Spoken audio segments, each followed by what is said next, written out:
Sybil Wilkes with what you need to know. Today is Tuesday, November 15th, 2022. Number 1. As promised last week, Donald Trump is expected to announce his third presidential run today. Political observers say Trump and his allies are hoping the new campaign will mute the support coming from the camps of Florida Governor Ron DeSantis following last week's successful re-election. Meanwhile, the deadline is passed Monday for Donald Trump to appear and for his attorneys to hand over documents to the January 6th House Select Committee. The former president was subpoenaed last month to be interviewed Monday as the committee moves to conclude its investigation into his role in the attack on the U.S. Capitol, January 6, 2021.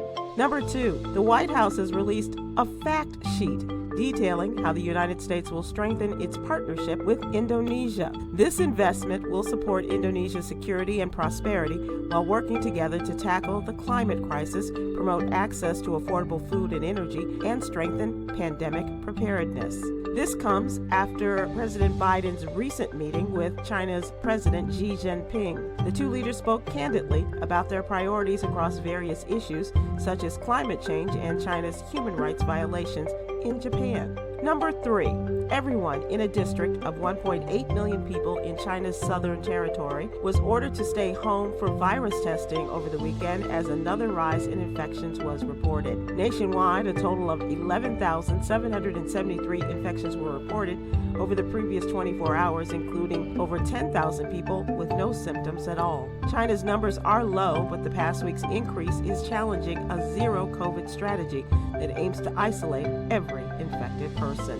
Number 4, Terry Shropshire, a black resident of Lafayette, Georgia, painted the words "white people parking only" on his property after being denied a building permit by the city of Lafayette for 20 years. Mr. Shropshire planned to build a walk-up diner on his property. In response to being denied several times, he painted signs on his property saying, "White parking only" and "Black man cannot open business." Lafayette City Manager said the International Building Code, health codes, fire safety code, city zoning, and ordinances apply equally to everyone. Number 5.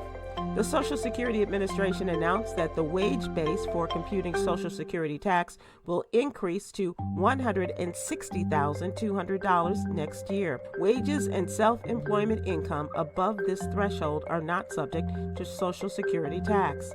Find out what this means for you in today's What You Need to Know newsletter, brought to you by Texas CPA Katrina M. Kraft. Here's your daily inspiration from Yogi's Jewels. Let go of the pain that pierces your soul.